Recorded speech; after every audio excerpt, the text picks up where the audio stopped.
Vamos a ver hoy acerca de lo que es la Navidad y para estar un poco más, ah, pues, especificando ciertas cosas, todo se basa de que el nacimiento del Mesías, que es nuestro Señor Cristo Jesús, se anticipó desde el Antiguo Testamento.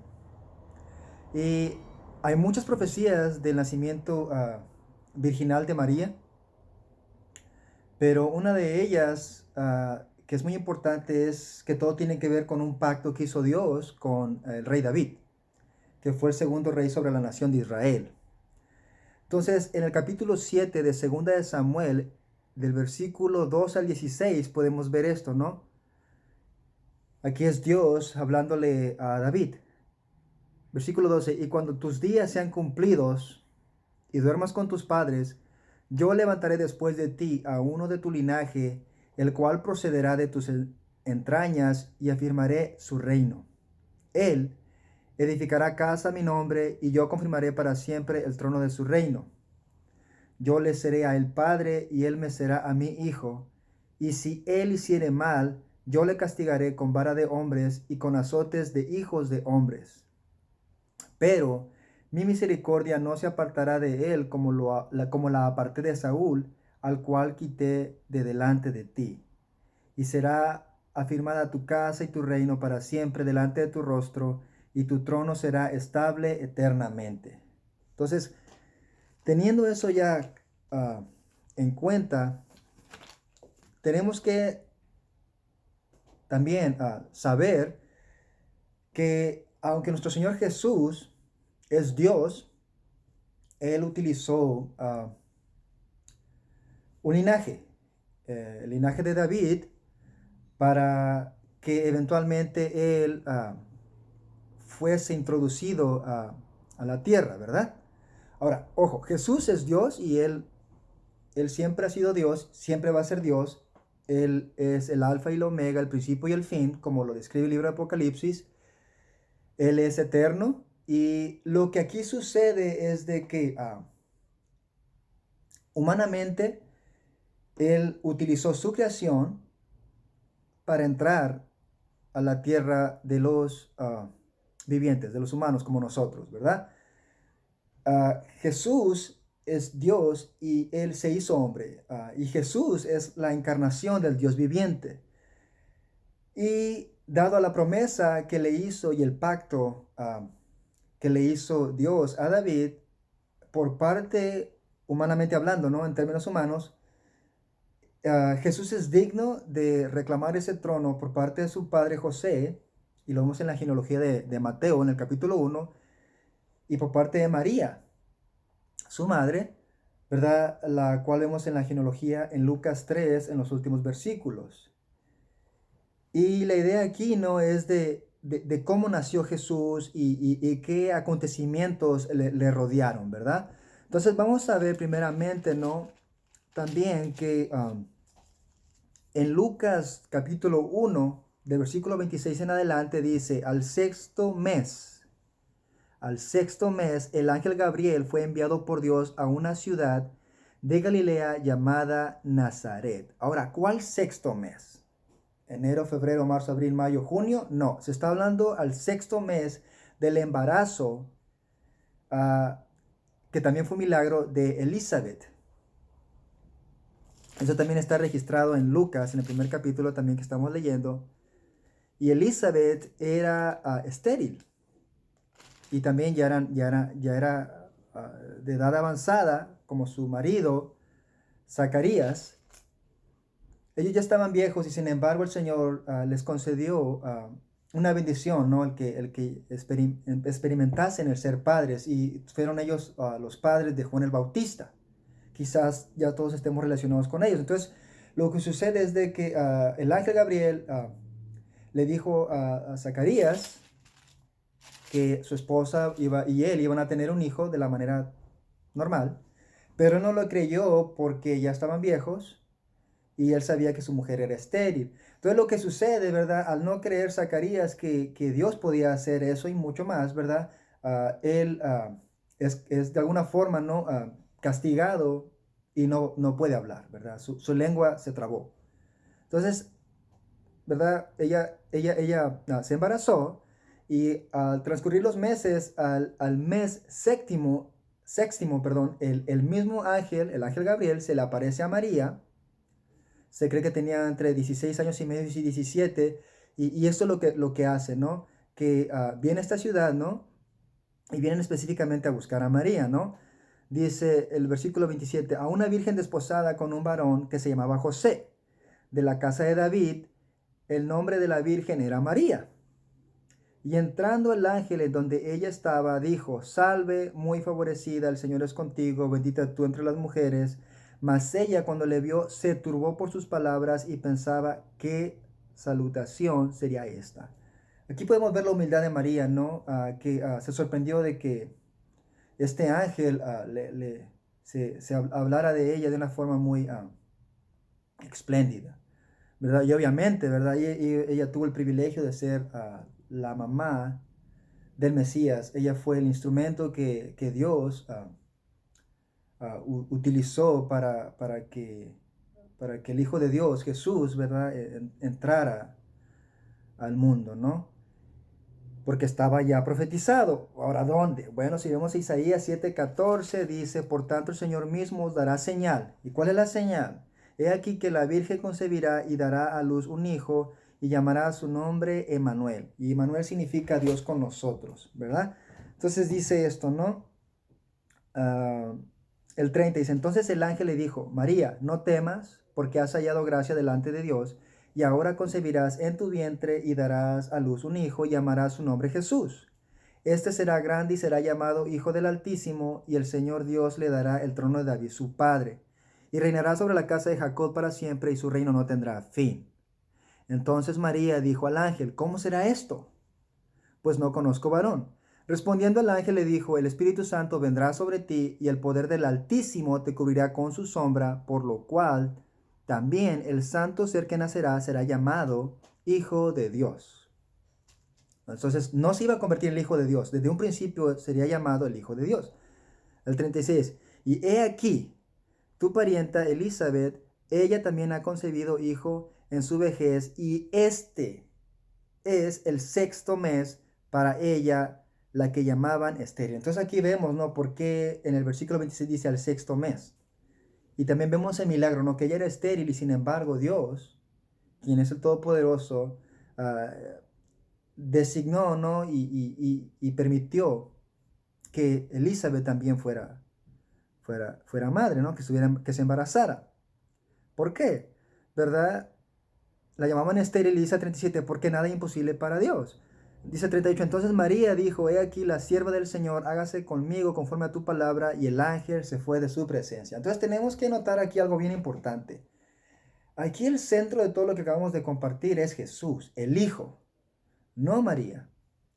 María estaba consciente de lo que le iba eventualmente a acontecer, ¿verdad? Era porque ella misma sabía lo importante que era el Mesías para la nación de Israel. Y era el sueño de toda mujer judía llegar a ser la madre, ¿verdad?, de la salvación de Israel. Y este es Jesús, el Mesías, ¿no? Entonces lo que sucede aquí después es de que María va a visitar a Elizabeth, ¿verdad? Dice así, en aquellos días levantándose María fue deprisa a la montaña, a una ciudad de Judea. Y entró en casa de Zacarías y saludó a Elizabeth. Y aconteció que cuando oyó Elizabeth la salutación de María, la criatura saltó en su vientre. Entonces está aquí Elizabeth, entra María, ¿verdad? Y cuando ella la saluda a Juan el Bautista, que estaba allá en el vientre de Elizabeth, ¿verdad? Uh, pues saltó, ¿no? Como dice aquí el versículo 41. Y Elizabeth fue llena del Espíritu Santo y exclamó a gran voz y dijo, bendita tú entre las mujeres y bendito el fruto de tu vientre. Y el 43 dice, ¿por qué se me concede esto a mí, que la madre de mi Señor venga a mí? Porque tan pronto como llegó la voz de tu salutación a mis oídos, la criatura saltó de alegría en mi vientre. Y bienaventurada la que creyó, porque se cumplirá lo que le fue dicho de parte del Señor. Entonces aquí lo que sucede es de que ambas se dan cuenta de que Dios, el Señor, les está favoreciendo y las está de alguna manera no sanamente utilizando, ¿no? Ya que ambas fueron, como lo hemos diciendo, fueron instrumentos consagrados para la obra de Dios, ¿verdad? Así como lo somos nosotros los creyentes. Y miren la respuesta, ¿no? de María, ¿no? Ya que del versículo 46 al 56, lo que hace María es esto, ¿no? Dice, entonces María dijo, engrandece mi alma al Señor, y mi espíritu se regocija en Dios mi Salvador. 47, ojo, dice, y mi espíritu se regocija en Dios mi Salvador. María necesitaba un Salvador. Y el hecho de tener al Mesías, el Salvador, en ella era un privilegio que ninguna otra mujer jamás va a volver a experimentar, ¿verdad? Ya que solamente sabemos que el Mesías vino una sola vez y no va a volver a venir, no va a volver a crucificarse, no va a venir a hacer o a repetir lo que Él ya hizo por nosotros. Jesús mismo dijo cuando estaba en la cruz, consumado es, ¿verdad? Eso quiere decir que no hay más sacrificio, no hay más ah, cordero, ¿verdad? Jesús es quien ha hecho ya todo eso por nosotros. Y dice el 48, una vez más, ¿no? Enfatiza con la humildad de María. Dice, porque ha mirado la bajeza de su sierva. Entonces María le sirve a Dios, ¿no? Dice, pues he aquí, desde ahora me dirán, bienaventurada todas las generaciones, porque me han hecho grandes, porque me ha hecho grandes cosas el poderoso, santo es su nombre, y su misericordia es de generación en generación a los que le temen. Hizo proezas con su brazo, esparció a los soberbios en el pensamiento de sus corazones, quitó de los tronos a los poderosos y exaltó a los humildes, y a los hambrientos colmó de bienes, y a los ricos envió vacíos. Socorrió a Israel su siervo, acordándose de la misericordia de la cual habló a nuestros padres para con Abraham y su descendencia para siempre. Y se quedó María con ella como 3 meses. Después se volvió a casa. Entonces lo que vamos a hacer, ver aquí, y no es mi intención confundirlo ni nada de eso, espero que esto sirva, es de que si también estamos en Lucas 1. Si vamos a Mateo 1, que es donde está la genealogía de Jesús, y nos concentramos en el versículo 18 en adelante, vemos el nacimiento de Jesucristo. Y lo que sucedió es de que María estaba ya desposada con José, obviamente no habían tenido intimidad, no vivían juntos, porque de acuerdo a la tradición judía, ¿verdad? Los padres arreglaban el matrimonio, después se casaban en una ceremonia, pero no creen que se iban y vivían en el mismo hogar en ese momento, ¿no? Tenía que esperarse más o menos como un año o un poquito más, y después venía el novio por la novia y se iban a su casa, ¿no? O el lugar que eventualmente iba a ser su hogar. Entonces, José obviamente al saber que María, ¿verdad? Estaba ya embarazada, él como hombre, ¿verdad? Pues de alguna forma como que dudó, ¿no? De que no fuera de Dios, de parte de Dios, lo que estaba aconteciendo. Entonces en el versículo 18 dice, el nacimiento de Jesucristo fue así, estando desposada María estando desposada María su madre con José, antes que se juntasen se halló que había concebido del Espíritu Santo. Y José su marido, como era justo y no quería infamarla, quiso dejarla secretamente. Entonces, ¿verdad? Él quiso, ¿verdad? Alejarse, ¿no? Dice el 20, y pensando él en esto, he aquí un ángel del Señor le apareció en sueños y le dijo, José, hijo de David, no temas recibir a María tu mujer, porque lo que en ella es engendrado del Espíritu Santo es. Y dará a luz un hijo y llamará su nombre Jesús, porque él salvará a su pueblo de sus pecados.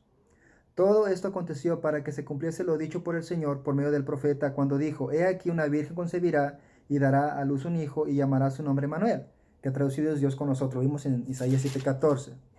Dice, y despertando José del sueño, hizo como el ángel del Señor le había mandado y recibió a su mujer, pero no la conoció hasta que dio a luz su hijo primogénito y le puso por nombre Jesús. Entonces, lo que sucede ahora es de que si vamos una vez más a Lucas, pero esta vez en el capítulo 2, ¿verdad? Vemos algo bien interesante, ¿verdad? Dice, aconteció en aquellos días que se promulgó un edicto de parte de Augusto César que todo el mundo fuese empadronado. ¿Qué quiere decir esto? Ok, para empezar, ¿quién era Augusto César?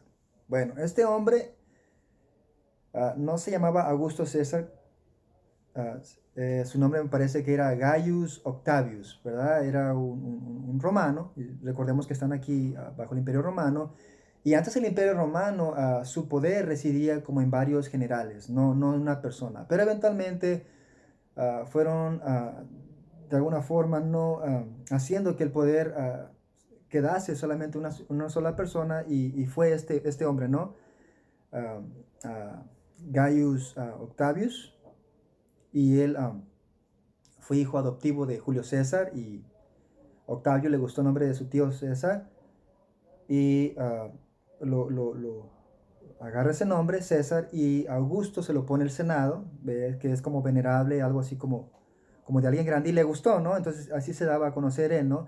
Y este hombre tenía tanto poder, pero tanto poder, que lo que él decía se tenía que hacer. Entonces tú puedes decir, no, qué buen tiempo, ¿no? De paz para que el Señor naciera, pero no, la razón por la cual había paz era porque Roma tenía tanto poder que ningún hombre se podía atrever a decir que su vida le pertenecía a él, ya que si lo hacían, este hombre, ¿verdad? Pues lo tomaba como un tipo de rebeldía y terminaba pues asesinando a las personas. Entonces, volvemos a repetir, no aconteció que en aquellos días que se promulgó un edicto de parte de Augusto César que todo el mundo fuese empadronado. Dice, este primer censo se hizo siendo Cirenio gobernador de Siria. Todos esos personajes son reales, ¿no? En la historia. Esto no es hubo una vez, érase una vez, no. Esto sucedió. Estos personajes, Augusto César y Cirenio, gobernador de Siria, ustedes los pueden buscar y se van a dar cuenta que son personas reales así como ustedes y yo. Dice, e iban todos para ser empadronados cada uno a su ciudad. Y José subió de Galilea, de la ciudad de Nazaret, a Judea, a la ciudad de David, que se llama Belén, por cuanto era de la casa y familia de David, para ser empadronado con María, su mujer, desposada con él, la cual estaba encinta. Y aconteció que estando ellos allí se cumplieron los días de su alumbramiento, y dio a luz a su hijo primogénito, y lo envolvió en pañales, y lo acostó en un pesebre, porque no había lugar para ellos en el mesón. Y qué curioso, no había lugar para Jesús. Hoy en día la gente tiene espacio y lugar para todo, menos para Jesús. La misma palabra dice, Jesús mismo lo dijo, que el Hijo del Hombre no tiene ni siquiera dónde recostar su cabeza. Y todo apunta aquí que el único lugar para Jesús va a ser la cruz, ¿verdad? El único lugar para nuestro Señor. Dice el versículo 8, había pastores en la misma región que velaban y guardaban las vigilias de la noche sobre su rebaño. Y he aquí se les presentó un ángel del Señor, y la gloria del Señor los rodeó de esplendor, y tuvieron gran temor. Pero el ángel les dijo, no temáis, porque he aquí os doy nuevas de gran gozo, que será para todo el pueblo, que os ha nacido hoy en la ciudad de David un Salvador, que es Cristo el Señor. Esto servirá de señal, hallaréis al niño envuelto en pañales y acostado en un pesebre. Y repentinamente apareció con el ángel una multitud de huestes celestiales que alababan a Dios y decían. Entonces, como recordamos, ¿no? Tuvieron ellos que moverse, ya que estaban obedeciendo el edicto que promulgó Augusto César. Y María, ¿verdad? Estaba embarazada, como lo hemos viendo, y más o menos la distancia de, ¿verdad? De Nazaret a Belén era como de 80 millas. O 70, 80 millas. Entonces, en aquel entonces no tenían autos y era algo difícil, ¿no? Y también las condiciones. Entonces, ¿por qué? Tú puedes decir, oh, era tan poderoso este hombre que tenía que hacerlo. No. 700 años antes, si leemos en Miqueas 5:2, Dios anuncia una profecía, ¿no? Donde dice, pero tú, Belén Éfrata, pequeña para estar entre las familias de Judá, de ti me saldrá el que será Señor en Israel, y sus salidas son desde el principio de los días de la eternidad. Entonces podemos ver, ¿no? Que este hombre, Augusto César, era simplemente una marioneta que Dios estaba utilizando para que moviera a José y a María y se cumpliese la escritura de que Jesús iba a nacer en Belén, ¿verdad? Y leemos también, ¿no? En el 3, en el 14, ¿no? Después de que las huestes celestiales alababan a Dios, dice, versículo 14, dice, gloria a Dios en las alturas y en la tierra paz, buena voluntad para con los hombres. Sucedió que cuando los ángeles se fueron de ellos al cielo, los pastores se dijeron unos a otros: pasemos pues hasta Belén y veamos esto que ha sucedido y que el Señor nos ha manifestado. Vinieron pues apresuradamente y hallaron a María y a José y al niño acostado en el pesebre. Y al verlo dieron a conocer lo que se les había dicho acerca del niño. Y todos los que oyeron se maravillaron de lo que los pastores les decían. Ahora, ¿por qué? ¿Y quiénes eran estos pastores? Bueno, se cree que estos pastores eran del templo, donde se ofrecían los sacrificios. Y recordemos que no pudo haber sido en diciembre, ya que era muy frío y ellos no pasaban la noche, ¿verdad? Cuidando a las ovejas, a los rebaños, ¿verdad? En ese tiempo. En pocas palabras, Jesús no nació el 25 de diciembre, ¿no? No es Navidad, o mejor dicho, no es la fecha para Navidad, ¿verdad? Eso se acostumbró y de alguna forma, quitó de una fiesta pagana, ¿no? De Saturnalia, que es donde los romanos hacían básicamente lo mismo que se hace hoy en día. Se cierran los negocios, comían, socializaban, se regalaban regalos, y era básicamente lo mismo que hoy se hace en Navidad, ¿no? Darse regalos. Y aquí lo feo es de que parece que dejamos a Jesús a un lado y no estamos dándole el lugar que le corresponde. Pero bueno, volvamos una vez más, ¿no? Entonces estos pastores obviamente eran los que ofrecían los corderos. Y lo interesante aquí es de que ellos, al ver al niño, ellos sabían y rápidamente entendieron que, así como Juan el Bautista les dijo a otras personas, Jesús, el bebé, era el Cordero de Dios que iba eventualmente a quitar el pecado del mundo, ¿verdad? Y eso es lo más maravilloso, ¿no? Dice el 19: pero María guardaba todas estas cosas, meditándolas en su corazón, y volvieron los pastores glorificando y alabando a Dios por todas las cosas que habían oído y visto, como se les había dicho. Entonces, lo que aquí sucede después, ¿no? Es de que presentan a Jesús, ¿verdad? En el templo, donde les vengo diciendo, ¿no? Que estos pastores servían o trabajaban, ¿no? Dice: cumplidos los 8 días para circuncidar al niño, como lo demandaba la ley mosaica, le pusieron por nombre Jesús, el cual le había sido puesto por el ángel antes que fuese concebido. Y cuando se cumplieron los días de la purificación de ellos, conforme a la ley de Moisés, le trajeron a Jerusalén para presentarle al Señor.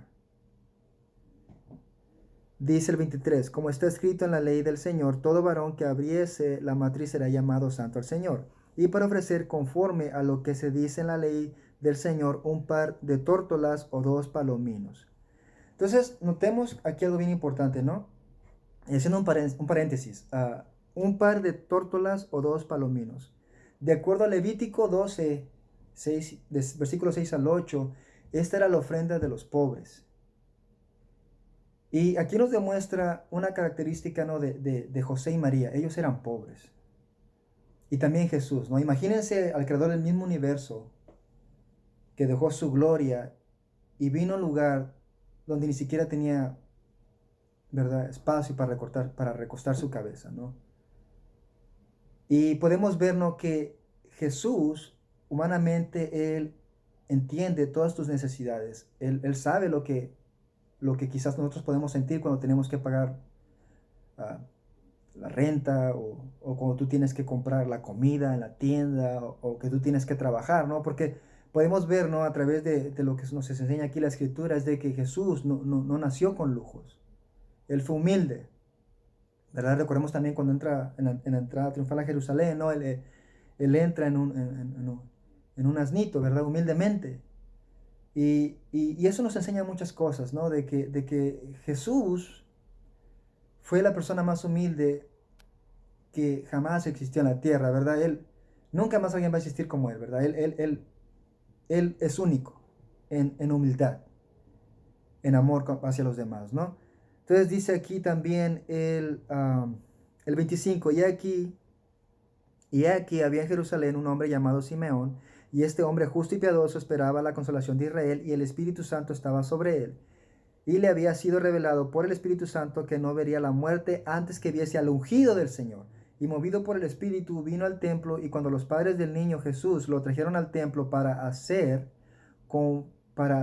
por él conforme al rito de la ley, él le tomó en sus brazos y bendijo a Dios diciendo: Ahora, Señor, despides a tu siervo en paz, conforme a tu palabra, porque han visto mis ojos tu salvación, la cual has preparado en presencia de todos los pueblos, luz para revelación a los gentiles y gloria de tu pueblo Israel. Entonces aquí podemos ver, ¿no?, que fue una gran bendición el nacimiento de nuestro Señor Jesús, ya que pudo salvar a la nación de Israel y también a los gentiles, ¿verdad? A nosotros. Toda aquella persona que no pertenece a la nación de Israel, toda persona que no es judía es un gentil. Nosotros somos gentiles, ¿no? Dice 33, y José y su madre estaban maravillados de todo lo que se decía de él. Entonces ellos sabían que tenían al Mesías, pero aún así, ¿no?, humanamente se sorprendían, ¿no?, de todo lo que ese niño iba a hacer por la humanidad, por todo el mundo. Dice el 34, y los bendijo Simeón y dijo a su madre María: He aquí, este está puesto para caída y para levantamiento de muchos en Israel, y para señal que será contradicha. Y una espada traspasará tu misma alma, para que sean revelados los pensamientos de muchos corazones. Entonces, ¿qué quiere decir aquí esto? Que María, obviamente, en su naturaleza como madre de Jesús, ella iba a ser la más afectada, ya que ella tuvo en su vientre al Mesías por 9 meses. Y imagínense recibir la noticia de que su hijo iba a ser sacrificado eventualmente, ¿no? Y todo lo conocemos, ¿no? Cuando en la cruz él da su vida por nosotros para salvarnos. María está ahí presente y ella sufre, ¿no? Porque tanto como madre del Mesías y como sierva de él, ¿no? Le, le iba a traspasar su corazón ese dolor. Dice el 36, estaba también allí Ana profetisa, hija de Fanuel, de la tribu de Aser, de edad muy avanzada, pues había vivido con su marido 7 años desde su virginidad, y era viuda hacía 84 años, y no se apartaba del templo, sirviendo de noche y de día con ayunos y oraciones. Esta, presentándose en la misma hora, daba gracias a Dios y hablaba del niño a todos los que esperaban la redención en Jerusalén. Entonces, el 39 dice: después de haber cumplido con todo lo prescrito en la ley del Señor, volvieron a Galilea, a su ciudad de Nazaret. Y el niño crecía y se fortalecía y se llenaba de sabiduría, y la gracia de Dios era sobre él. Iban sus padres todos los años a Jerusalén en la fiesta de la Pascua, y cuando tuvo 12 años subieron a Jerusalén conforme a la costumbre de la fiesta. Al regresar ellos, acabada la fiesta, se quedó el niño Jesús en Jerusalén, sin que lo supiesen José y su madre. Y pensando que estaba entre la compañía, anduvieron camino de un día y le buscaban entre los parientes y los conocidos. Pero, como no le hallaron, volvieron a Jerusalén buscándole. Y aconteció que 3 días después le hallaron en el templo, sentado en medio de los doctores de la ley, oyéndoles y preguntándoles. Y todos los que le oían se maravillaban de su inteligencia y de sus respuestas. Obviamente porque él era Dios. Dice, cuando le vieron, se sorprendieron y le dijo su madre: Hijo, ¿por qué nos has hecho así? He aquí, tu padre y yo te hemos buscado con angustia. Entonces, aquí rápidamente el Señor la corrige. En el versículo 49, miren lo que dice Jesús. Y estas fueron las primeras palabras registradas de nuestro Señor. Entonces Él les dijo: ¿por qué me buscabais? ¿No sabíais que en los negocios de mi Padre me es necesario estar? ¿Y quién es su Padre? Si recuerdan, como lo leímos, es Dios, ¿verdad? El Altísimo.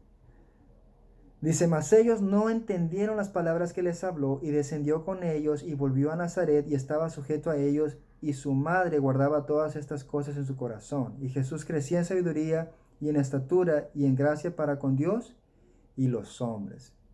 Entonces, la Navidad es y consiste en que Dios dio a su Hijo Jesús como propiciación por nuestros pecados. Él pagó con su vida por nosotros. Y yo no sé qué es lo que te hayan dado en Navidad, qué regalo te hagan a ti ¿verdad? Dado. Pero te voy a decir algo, no es eterno. Todo lo que tú posees no es eterno. Y lo único eterno aquí es la vida que nos ofrece Dios. Si leemos en el Evangelio de Juan, hay 17 o quizás más partes, versículos, donde se hace mención de la vida eterna. Y si tú crees en el Señor Jesucristo y te arrepientes de tus pecados, tú puedes tener vida eterna. Entonces, la Navidad es el nacimiento del Mesías, el Salvador del mundo. La Navidad no es quizás lo que tú estuviste haciendo, ¿verdad? La noche pasada. Quizás embriagándote, quizás haciendo todo menos tener en mente, ¿no?, lo que dice la Biblia sobre la Navidad. Entonces, que Dios les bendiga y que ahora estemos conscientes, ¿no?, de que representa la Navidad. Es Cristo Jesús naciendo, el Salvador del mundo, el Mesías, para redimirnos y eventualmente a morir en la cruz, salvarnos. Que Dios los bendiga.